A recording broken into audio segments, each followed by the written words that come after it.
"Are you cold?" asked an important-looking woman in a military uniform, as she placed a wreath at the statue.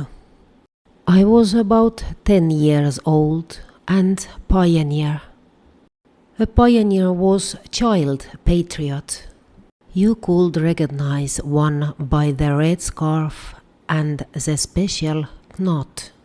If you tied the scarf wrong, you could end up in the office, explaining it with your parents.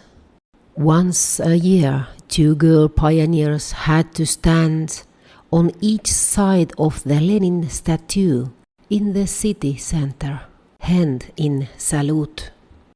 We stood there for hours, because it was one of those communist memorial days, the kind where important people came to lay a wreath. It was early spring and very cold. We had to stand straight in our school uniform, looking forward until the ritual was over. At some point I noticed that the shaking turned into stiffness, and my arm stayed up on its own. I thought it was funny. Then things started happening. People got hurt. The anthem started, loud, powerful.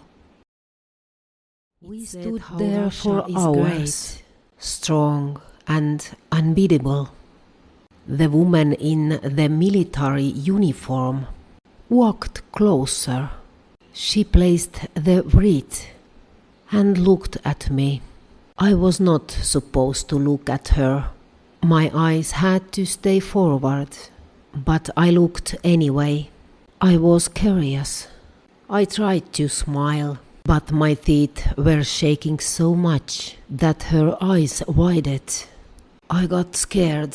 I thought I would get in trouble, but she smiled and asked if I was cold. I said a little. She turned and walked away. I watched her leave and felt proud of myself. I was a patriot and it felt important.